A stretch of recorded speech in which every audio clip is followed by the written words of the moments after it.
Okay mga kasalon, mag-wolf cut ulit tayo mga kasalon.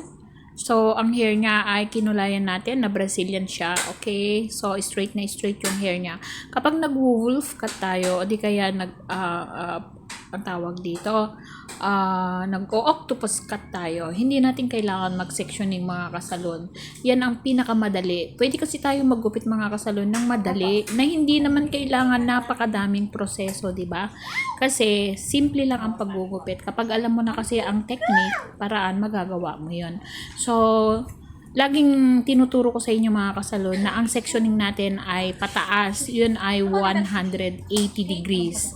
So, yun kasi ang guide natin sa taas para ma-layer natin mamaya pa 135 degrees. Kasi kapag nag-start tayo sa baba, 90 degrees or magkakaroon siya ng parang hagdan-hagdan. Yan. So, pagkatapos ko ng 180 degrees, 135 degrees.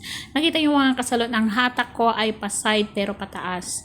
Yan. Kapag nahawakan na natin ng buhok, pwede na natin ibaba kasi na-hold na natin yan eh. So, pwede na natin galaw-galawin yung ating kamay. Nakita nyo mga kasalon, parang nagkaroon siya ng ano tawag dito, hagdan. O kitang-kita yung pinagkagupitan. So, mamaya aayusin natin. Yan. So, makita natin mga kasalon, kapag naggugupit tayo, depende dun sa style. Kasi meron naman kasing picture na pinapakita ng ating customer bago siya magpagupit. So, yun lang ang gagayahin natin. Kapag nakita natin kung paano yung layer niya, gaano kataas, so nasa atin na yun kung paano natin i-sectioning. Ibig sabihin kung paano ang kuha natin ng buhok, kung pa 135 ba or di kaya pa 180.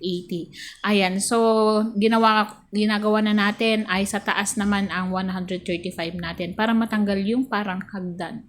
Okay, so ganyan lang mga kasalon kasi kapag nag-sectioning tayo, useless din eh kasi pa 135 ang gagawin naman natin. Yan. At makita natin na hindi tayo nag-i-start doon sa ilalim, start tayo sa taas.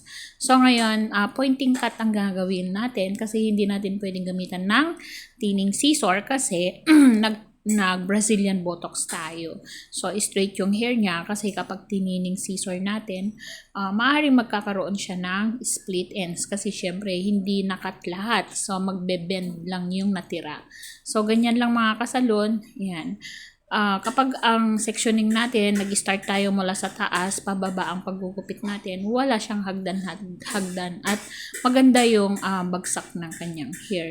So, kapag octopus cut, wolf cut, ganun lang mga kasalon. Depende sa haba na gusto natin itira, depende sa haba na gusto natin iksian sa taas.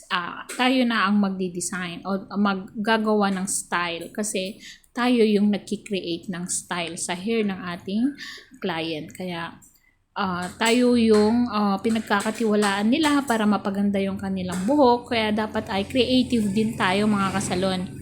Hindi lang basta-basta at saka tinitingnan din natin kung bagay sa customer natin yung buhok na gusto niya o yung style o gupit na gusto niya. So, pwede rin tayo mag-suggest. Hindi basta-basta na lang. Yan. So, napaka-importante yung consultation. Ayan, nalagyan tuloy ng buhok yung dila ng ating customer kasi salita siya ng salita. Anyway, kaya siya salita ng salita. Masaya kasi siya. Yan. At kapag regular customer natin kasi, yan, nakikipagkwentuhan na sila sa atin kasi meron na silang tiwala sa atin. Yan. Ganito yung aking customer. Yan. Masyado siyang happy. At makikita sa reaction niya. Yan. Makita niya siya ha. Yun, happy siya. So, kapag ang customer satisfied sa gupit niya, yan, may aura-aura pa siya. Diba mga kasalon? Yan, yan, tumingin siya. So, masaya siya kasi nagustuhan niya yung ating gupit.